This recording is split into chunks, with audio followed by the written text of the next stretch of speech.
Saúdo a todos os amados e queridos irmãos, com a paz que excede todo entendimento, a paz de Jesus Cristo, aquele que morreu e ressuscitou e vive eternamente.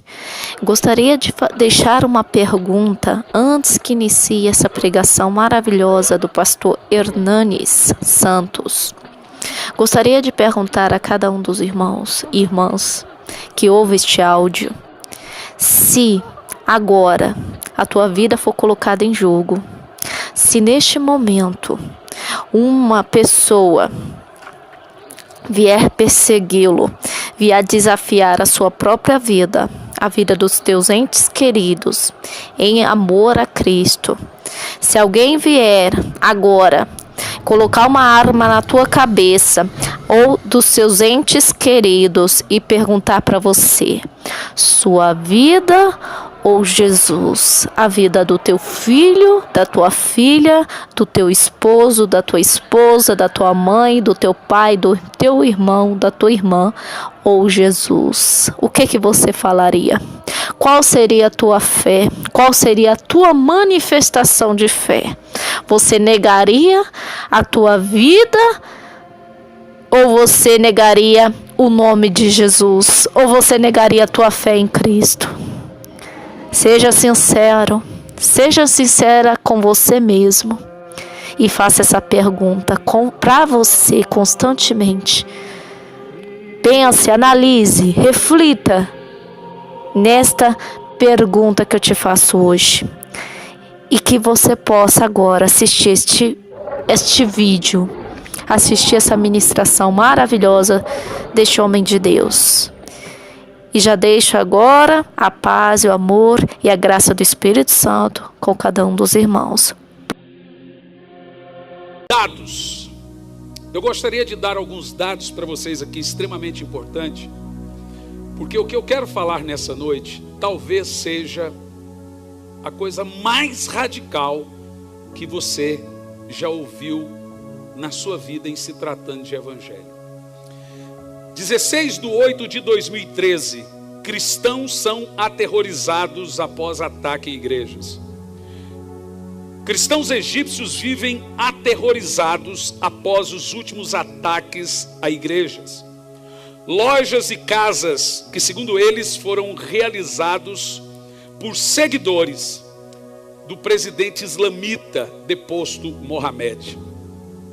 Os cristãos egípcios então vivem aterrorizados após os últimos ataques nas igrejas locais, casas queimadas, crianças degoladas pelo presidente Mohamed Morsi. Os atacantes começaram a queimar igrejas no país depois da sangrenta expulsão na quarta-feira dos seguidores de Mohamed Morsi. 31/5/2013, família evangélica é morta à facada. Uma família evangélica foi atacada por um vizinho a facadas por causa da religião em Tapecerica da Serra, na Grande São Paulo, nessa quarta-feira. Ao todo foram 3 mortos. O assassino disse o seguinte: matei porque não concordo com a escolha religiosa deles. 10/5/2013, cristãos continuam hostilizados na Líbia. Sarif é um cristão egípcio. Ele era responsável por uma livraria em Benghazi, no leste da Líbia. Preso no dia 10 de fevereiro, ele está detido desde então, apesar de ter sido ou ser um egípcio. Ele era responsável por uma livraria no leste da Líbia. Preso no dia 10 de fevereiro, está detido. Sarif apanha 3 vezes por dia antes de pegar sol. 3/5/2013, cristianismo pode ser extinto no Iraque. Já tivemos uma missionária lá no Iraque, hoje ela está em Cabo Verde. Ela ficou 5 anos no Iraque. O cristianismo está sob séria ameaça no território do Iraque. De acordo com especialistas em comunicação da missão Portas Abertas, ele afirma que o cristianismo está sob uma ameaça terrível do terrorismo do Estado Islâmico. Ao todo, por ano, o Estado Islâmico tem matado 50 mil cristãos ano. Mais do que todos mortos, ou todo o número de cristãos mortos na época do cristianismo primitivo. Morre-se mais cristãos em nosso tempo do que em todas as eras da igreja. São 50 mil cristãos assassinados por ano, justamente por confessarem a sua fé publicamente. Pastor morre em ataque no Quênia, outro fica ferido. Jovem cristão argelino enfrenta 1 ano de prisão porque aceitou Jesus como seu salvador.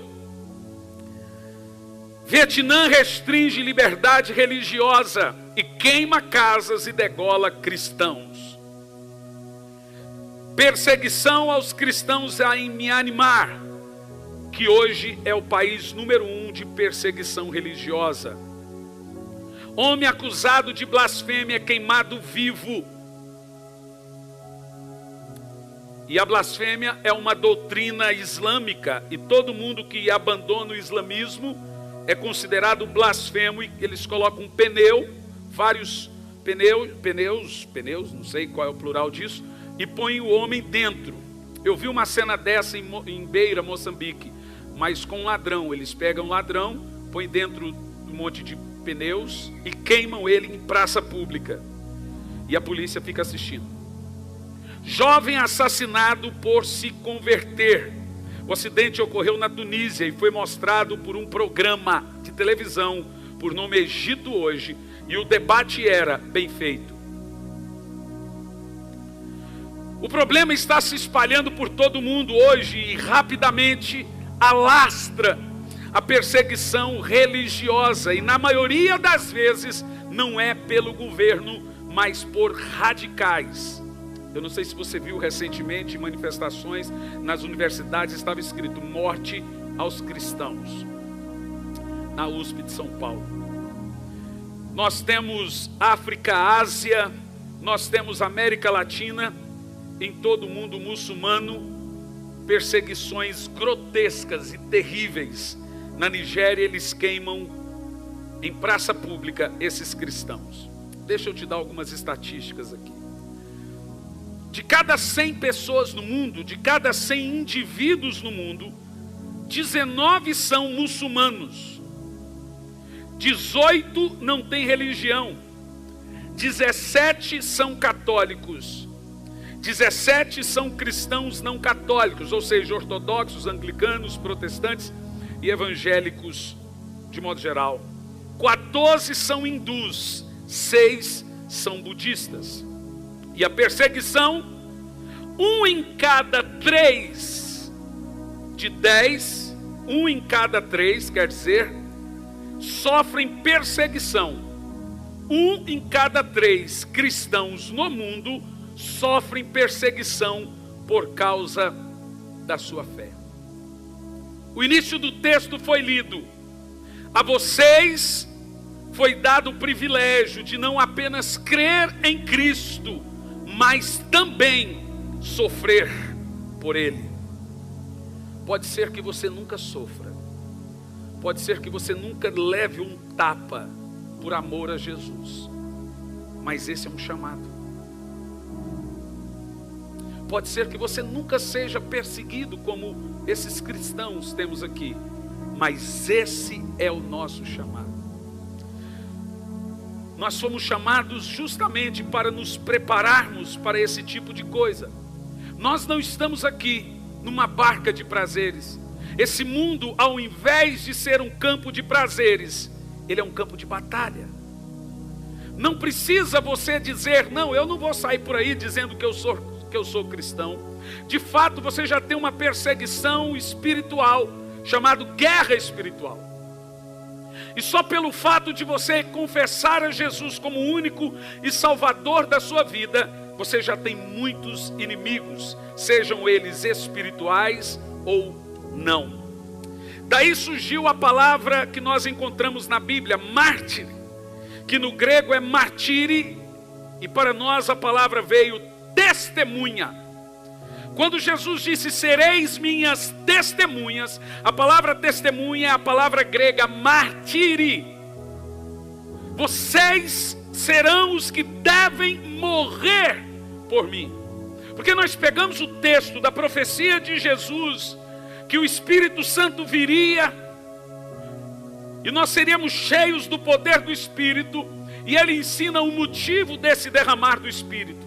E então vocês serão mártires, testemunhas, na Judéia, Samaria, Jerusalém e aos confins da terra.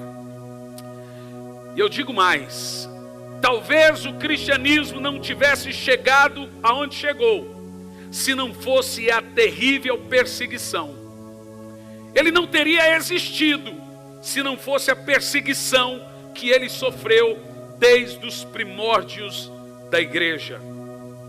A perseguição é simplesmente um tambor de gasolina à espera de uma faísca chamada cristianismo.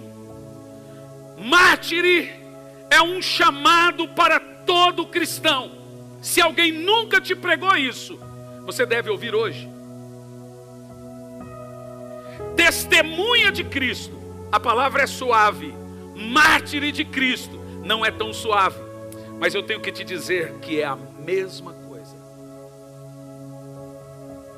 Só pode ser uma testemunha de Jesus aqueles que tiveram um total derramamento do amor de Deus em seu coração. Romanos 5:5 diz, o amor de Deus foi derramado em nossos corações pelo Espírito Santo que nos foi dado. O que é ser uma testemunha de Cristo? Ser testemunha é um chamado como outro qualquer. E a palavra é martiri, mártire. E esse é o chamado mais radical do cristianismo. Testemunhas de Cristo são pessoas que têm o seu maior projeto de vida, que é morrer por Jesus, se preciso for. Eu não sei você, mas quando eu vou batizar pessoas, uma das palavras que é mencionado e a gente leva as pessoas a repetir é: eu me comprometo a morrer por Jesus, se preciso for. Quem já fez essa palavra? Quem já comentou isso no seu batismo? Quem fez isso? Nunca? Pois bem, esse é um juramento batismal do Novo Testamento. Eu dou a minha vida a Jesus. Sabe, deixe-me te dizer uma coisa muito importante. Deus não quer muito de você, Ele quer tudo. Se Jesus não tiver tudo, Ele não tem nada. Ele não quer uma partezinha do seu coração. Ele disse: filho meu, dai-me o seu. Gente, ser cristão custa tanto, mais tanto, que custa a sua vida. No dia que você decidir seguir a Cristo, você já está na berlinda com a cabeça a prêmio. O que você faria se alguém colocasse uma arma na sua cabeça e dissesse: negue a Jesus? Talvez a maioria de nós hoje não estaríamos prontos para morrer por Cristo. E se você não está pronto para morrer por Jesus a qualquer hora, você não pode ser considerado um cristão, porque o chamado cristão é esse: ser testemunha, estar pronto para ser um mártire. Isso não é uma associação, isso não é um clube social, isso não é um lugar que a gente veste a nossa roupinha de ver Deus e nos sentimos um grupo polar cristão que ajuda um ou outro. Vai para o Rotary, Lions, maçonaria. Isso aqui é cristianismo.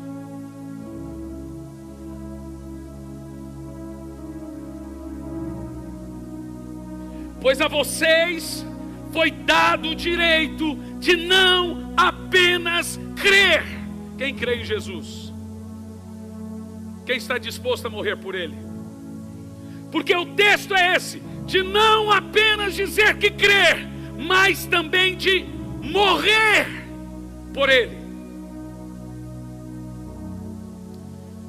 O que é ser uma testemunha, então? Eu quero inundar o seu coração aqui nessa noite com alguns textos bíblicos sobre o coração do que nós chamamos de cristianismo. Quando nós ouvimos na Bíblia ser cristão, o que é que você é? Eu sou um cristão, eu sou um servo de Deus. Não, eu não sou crente, eu sou cristão. Quer dizer, eu creio em Jesus. Ok, vamos esquecer a palavra evangélico, vamos esquecer a palavra cristão, que está muito politizada, vamos esquecer a palavra gospel, católico, e vamos nos ater à palavra só de Jesus, testemunha de Jesus. Assim a gente pode minimizar as coisas. Mas olha esses textos. Eu vou falando, você pode ir colocando mesmo com delay. Mateus 16:24, Jesus disse: se alguém quiser vir após mim, presta atenção, se alguém quiser vir após mim, negue-se a si mesmo. Você sabe o que isso significa? Nós temos muito ego. Nosso ego está sempre vivo. Eu te convido aí no seu próprio enterro hoje, o enterro do seu ego, o enterro do que você acha que você é. Mas olha o que diz a Bíblia: se alguém quiser vir após mim, negue-se a si mesmo, tome a tua cruz e segue. Isso é cristianismo. Mateus 10:21, o irmão entregará à morte o seu irmão, e o pai entregará o seu filho. Filhos se rebelarão contra seus pais e os matarão. Todos odiarão vocês por minha causa, mas aquele que perseverar até o fim será salvo. Em João 16, verso 1, de fato, virá o tempo em que as pessoas que os matar pensará estar prestando um serviço a Deus. Nós estamos nesse tempo. Todo muçulmano crê nisso que eu acabei de ler. Eles pensam que estão prestando um serviço a Deus. O próprio Paulo, quando perseguia e matava cristãos, ele pensava que estava prestando um serviço a Deus. Mas 2 de Paulo a Timóteo 3:12 diz assim: de fato, todos, olha esse texto, todos os que desejam viver em santidade em Cristo serão perseguidos. 1 de Pedro 4:12, amados, olha esse texto, amados, não se surpreenda com o fogo que surge entre vocês para os provar, como se fosse algo estranho, mas alegrem-se à medida que participam dos sofrimentos de Cristo.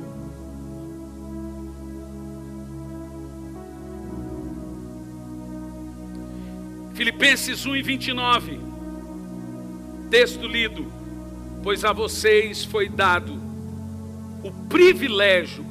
Eu não gosto desse negócio de olha para o irmão, mas esse eu quero que você diga.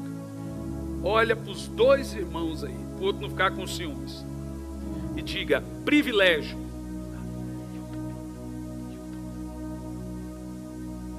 Pois a vocês foi dado o privilégio de não apenas crer em Cristo, mas também sofrer por causa dele. 2 de Paulo a Timóteo 1:8 diz assim: portanto não se envergonhe de testemunhar do Senhor, de ser mártir, sofredor por causa do Senhor, nem de mim, que sou pioneiro dessa testemunha. Eu sou um mártir, mas suporte comigo os meus sofrimentos pelo Evangelho, segundo o poder de Deus. Só mais um texto para você. Atos 5:41. Os apóstolos saíram do Sinédrio. Pedro, Tiago e João saíram alegres por terem sido considerados dignos de serem humilhados por causa do Senhor. Eu sou um lixo quando eu leio a Bíblia. problemas muito sérios. Eu carrego Bíblia física na minha mochila. Eu gosto de ler Bíblia física. Bíblia no celular e no tablet eu uso na igreja. Mas quando eu ando eu gosto de ler. E se eu estou no avião, eu leio um negócio desse, depende da situação, me vira uma crise, porque eu realmente, aqui dentro de mim, eu não me sinto cristão. Eu nunca levei um tapa por causa de Jesus. Eu nunca fui perseguido, pressionado, humilhado, assediado moralmente sequer por causa de Jesus. No máximo um debate ou um embate. Não que eu esteja pedindo isso, longe de mim tal coisa. Mas a Bíblia diz que o nosso chamado primeiro é esse. Pode ser que ele não venha, mas se vier, eu fui chamado para isso. Talvez você nunca levou um tapa, mas talvez esse momento que você esteja vivendo, será que não é justamente uma pressão espiritual? Uma pressão, você já percebeu que nós vivemos uma pressão? Parece que para nós a coisa é mais difícil. Tudo isso faz parte do dia em que você disse sim, sim, Jesus. Seja uma pressão financeira, seja uma pressão familiar, não é uma depressão que você está vivendo. Não adianta você chorar para os amigos, faz parte de ser testemunha. Se alguém não te der um soco, um tapa, 2 de Paulo aos Coríntios 12, versículo 1 a seguir, Paulo fala de um mensageiro de Satanás, que aonde ele ia, o esbofeteava na cara. A palavra mensageiro é melarinos, ou anjo de Satanás. Não sabemos se é uma coisa, mas de fato poderia ser uma pessoa. Paulo diz que em todos os lugares que ele chegava, ele era como que esbofeteado na face por esse anjo de Satanás, que ele chama de espinho na carne. Paulo relata que era uma pressão psicológica assustadora. Ele não está falando de apanhar, ele não está falando de dor, ele está falando de uma pressão, que ele amanhecia, chegava no lugar, tinha uma pressão terrível. Ser cristão é isso. Talvez, pode até ser que você esteja com um problema emocional, uma falta de hormônio, talvez. Mas na maioria das vezes, a pressão que nós sofremos é por ter dito sim a Jesus um dia. O inferno está contra você.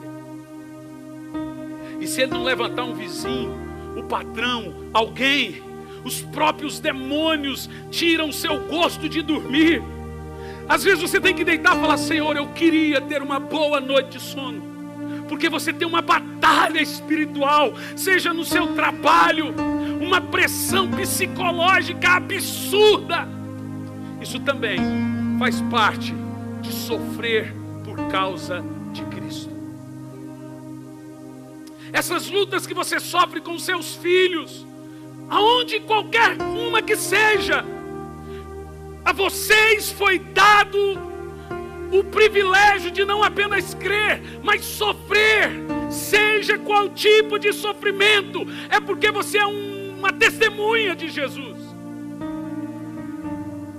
Esse é o pacote do cristianismo, meus irmãos. Isso aqui não é um parque de diversão. Isso é cristianismo. Podemos e devemos, e com certeza Deus quer que tenhamos momentos maravilhosos de lazer com os nossos familiares, aquela alegria de entrar num carro cheirando a novo e também novo, aquela alegria de viajar num lugar bacana, mas em grande maioria os nossos momentos são cinzas por causa de Jesus.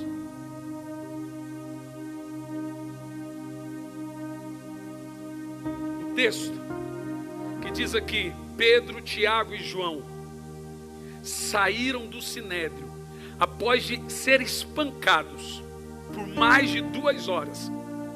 Eles saíram pulando, e diz a Bíblia, sorrindo, porque consideraram dignos de serem humilhados por causa do nome de Jesus.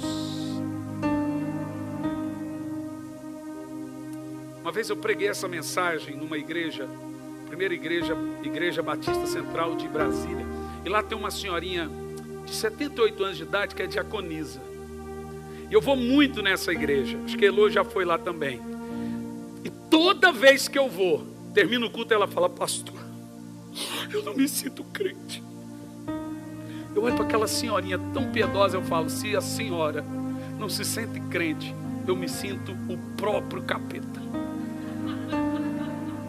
O próprio, minha querida, o próprio. Eu olho para a senhora daquela chorando. Eu falo: meu Deus, o que eu sou?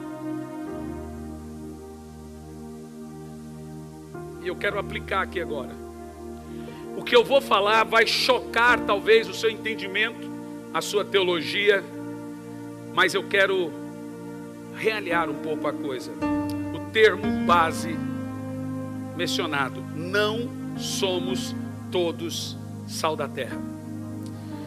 Durante muitos anos nós acostumamos dizer: somos a luz do mundo, somos o sal da terra. Mas quem é o sal da terra na Bíblia mencionado aqui? Vamos ver o contexto, a condição exegética do que é ser sal da terra e do que é ser luz do mundo. Põe na tela, por favor, Marcos 5, do 11 ao 13, por favor. Eu quero ver essa aplicação com você. Marcos 5, verso 11 em diante. Isso é fantástico. Do 11 a 13. Tá certo? Vamos ver. Uma grande manada de porcos estavam pastando numa colina próxima. Os demônios imploraram a Jesus: manda-nos para os porcos, para que entremos nele. E lhes deu permissão, e os espíritos imundos saíram e entraram nos porcos. E a manada se precipitou por um despenhadeiro no mar e se afogaram. Mateus 5, do verso 11 em diante. Esse texto de Marcos, nós vemos o que acontece no lugar aonde chega o evangelho. Agora veja Mateus 5, do 11 em diante. Bem-aventurados serão vocês, preste atenção, quando por minha causa os insultarem, os perseguirem, levantarem todo tipo de calúnia contra vocês. Você está lendo isso comigo? Agora olha o resto do texto. Alegrem-se e regozijem-se, porque grande é a sua recompensa nos céus, pois da mesma forma perseguiram os profetas que viveram antes de vocês. 13. Vocês são o sal da terra. Aqui está falando de pessoas que são perseguidas e sofrem por causa do evangelho de Jesus. Seja uma perseguição física, moral, seja uma perseguição espiritual. Porque nós aqui no Ocidente vivemos uma pressão para nos apostatar. Talvez a pressão que nós encontramos em tantos lugares. Deixa Jesus para lá. Deixa isso, cara, se preocupe com a sua vida. Deixa esse negócio de igreja. Isso também é uma perseguição. Isso é um assédio. Somos assediados pelo diabo todos os dias, pelo grande vício do sonho do American Dream, o sonho da classe média, da vida estável, da vida sossegada. Quem quer uma vida sossegada? Não é? Nós somos assediados a abandonar o nosso sonho radical de seguir a Cristo e viver os prazeres carnais. Isso também é perseguição. Eu tenho hora que eu prefiro levar tapa, ser socado ou caluniado, do que viver uma espécie de panela de pressão dentro da cabeça. Não conseguir dormir, ficar andando, o Senhor fala: vai orar que a coisa está feia. E o Senhor diz: alegre-se e regozije, porque grande é a sua recompensa nos céus, pois da mesma forma perseguiram os profetas que viveram antes de vocês. Está falando de quem? De quem? Quem é o sal da terra? Verso 13. Vocês são o sal da terra. Quem é o sal da terra? Responda para mim. Os perseguidos, meu irmão. Não somos todos sal da terra. Esse cristianismo moderno, esse cristianismo que não aguenta uma perseguiçãozinha de um vizinho, uma doença, um desemprego aqui e acolá. Esse cristianismo poderia ser chamado ele de sal da terra. Sal da terra são então os que são perseguidos por causa do evangelho, ou os que se alegram ao serem perseguidos e se acham dignos de sofrer pelo evangelho. Vocês são o sal da terra. Veio pregar um pastor chinês aqui na Igreja Batista Shalom, um pastor muito amigo meu, pastor Dilon, pastor da maior igreja na China. Não sei se você sabe, a China, as maiores igrejas são escondidas na floresta, nas cavernas. Tem, acho que 300 milhões de cristãos. E se forem pegos pela Igreja dos Três Poderes, deixe-me te explicar um pouco o contexto cultural. O governo, para passar uma ideia para o mundo, ele criou uma igreja, chamada Igreja dos Três Poderes. Tem a própria Bíblia, a capa é vermelha, a foice e o martelo na capa da Bíblia. E essa igreja é a chamada Igreja do Governo. Alguns livros são tirados dessa Bíblia. E tem pastores, para passar a ideia de liberdade religiosa. E agora, esses pastores se infiltram na chamada igreja clandestina e entregam esses pastores. Eu queria indicar a você um filme chamado Bambus no Inverno. Se você não chorar, eu te dou R$1 milhão. Mas não adianta falar que não chorou, porque quem mente dormiu com o diabo e fez um filho chamado mentira.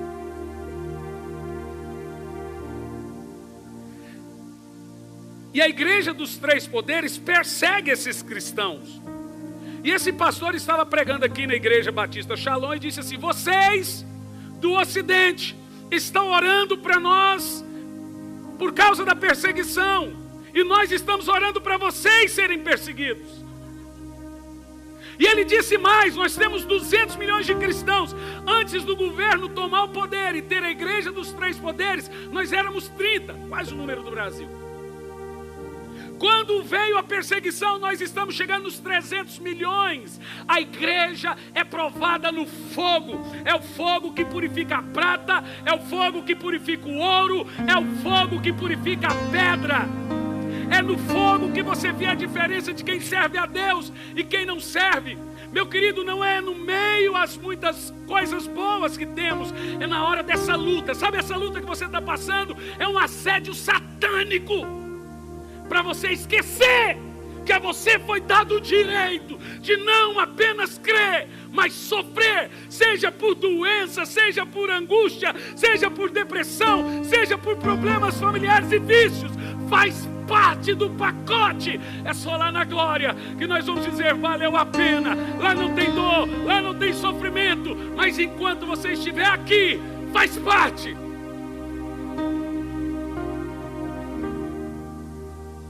E agora eu vou dizer mais uma coisa: não somos todos herdeiros de Deus.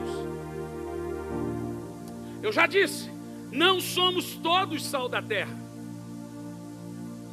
E mais do que isso, não somos todos herdeiros e co-herdeiros com Cristo. Romanos 8:16. Quem são os herdeiros e co-herdeiros? O próprio Espírito testemunha com o nosso espírito que somos filhos de Deus. Quem não gosta desse texto? Você é herdeiro se de fato participa das dores, do sofrimento de Cristo, das pressões. A Bíblia diz que ele teve uma pressão absurda a ponto de ter uma hemartitrose, o que nós chamamos de suar sangue. Abriu seus poros, dilatou os poros e começou a sair sangue. Pressão. Quem são os herdeiros de Deus? Você leu comigo. Os que de fato... meu filho, você deve levar uns tapinhas na bunda também. Quem são os herdeiros de Deus? Vamos lá. Os que de fato participam do sofrimento, sofrem também, carregam a sua cruz. Os herdeiros de Deus são os que passam por sofrimentos atuais, em quaisquer níveis, no momento por amor de Deus, e a sua glória será revelada. Se somos filhos, então somos herdeiros. Herdeiros de Deus e co-herdeiros com Cristo. Quem que é? Se, aí temos uma condição, concorda? Temos um português experimental. Se de fato participamos dos seus sofrimentos, para que também participamos da sua glória. Quem quer participar da glória de Deus? Agora vai um texto impressionante a você. Quem são os salvos registrados na glória? Quem aqui quer ir para o céu? Apocalipse 6, versículo 9. Olha esse texto. Quando ele abriu o quinto selo, vi debaixo do altar as almas dos que haviam sido mortos por causa da palavra de Deus e do testemunho que deram. Duas coisas nesse texto. Primeiro, só tem dois tipos de gente salva no céu: o que morre pregando e o que testemunham com a vida. Olha que coisa interessante. Como se vence o diabo? Continua o texto. Ele exclamava em alta voz, dizendo: até quando, ó soberano, santo e verdadeiro, não espera para julgar os que habitam a terra e vingar o nosso sangue? 50.000 por ano. A Bíblia diz que o diabo é vencido de duas maneiras: pelo sangue do Cordeiro e pelo testemunho que damos. Como que o diabo foi vencido na história de Jó? Não pelo sangue, porque sabemos que não tinha nova aliança, mas olha o que Deus fala de Jó: tem visto meu servo Jó, homem reto, íntegro, temente a Deus, que se aparta do mal. Quem é que está testemunhando de quem? Veja você que Deus dá testemunho de Jó. Esse testemunho, a Bíblia diz que Satanás é um acusador que está diante de Deus 24 horas nos acusando. E nós o vencemos pelo sangue e pelo testemunho. Quem dá testemunho de você é o próprio Cristo. Não, diabo, ele era isso, mas agora ele é isso. Você está enganado. Eu lavei ele com meu sangue, ele agora mudou. Olha para a vida dele, veja quem que ele é. Você está equivocado, não sai da boca dele mais palavrão. Você está equivocado, ele era esse tipo de gente, agora é uma nova criatura. Olha lá o meu servo. Eu gostaria de perguntar, Apocalipse 6, 9, qual é o testemunho que é dado sobre nós durante 24 horas? Porque eu não sei se você sabe, o Espírito Santo está dentro de você. João 14, verso 16 e 17. E ele não vai embora. Quando você sai daqui, ele continua. Então tudo que você lê, ele lê. Tudo que você assiste, ele assiste. O que você ouve, ele ouve. O que você fala, ele ouve. Onde você vai, ele vai. Aonde você leva o Espírito Santo com você? O que você obriga o Espírito Santo a assistir com você? Você acha que ele está para os olhos ou ouvidos? Você pode falar que é radicalismo da minha parte? Não é verdade, irmãos. Porque se nós nos acostumarmos a comer comida fraca, quando comermos comida forte, nós vamos passar mal. Se você não topar o diabo quando você estiver indo, é porque você está andando lado a lado com ele. O que é para você cristianismo? É uma razão social? Porque não adianta ter nome de igreja, cara de igreja, placa de igreja, jeito de igreja. Para ser igreja, tem que ser testemunha, tem que carregar a cruz, tem que glorificar em meio à dor, glorificar em meio ao sofrimento, dizer tudo isso é passageiro. Que tipo de salvos nós temos? Os que pregam constantemente. Você deve falar de Jesus a tempo e fora de tempo. Os que morrem pelo Evangelho. E os que realmente são testemunha. Se o seu vizinho não sabe que você é crente, é porque você não é.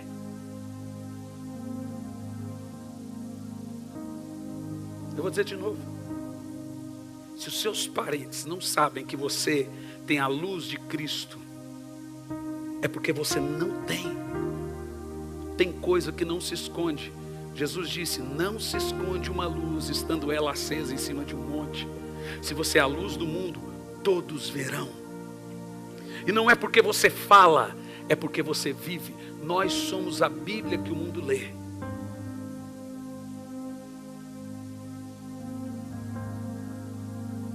Pastor, eu vou sair daqui pior que eu entrei. Isso é ótimo. Eu quero que você saia daqui com o seu ego morto. Eu quero que você fique a semana toda ruminando a fé que você um dia professou, quando você entregou a sua vida a Jesus. Pense bem, se você estaria disposto para morrer por Cristo. Ah, ele não vai pedir isso. Não, eu li o quê? Gibi?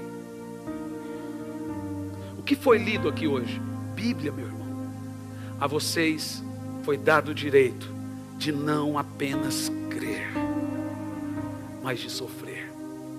Vós sois o sal da terra e a luz do mundo. Se de fato participam do meu sofrimento.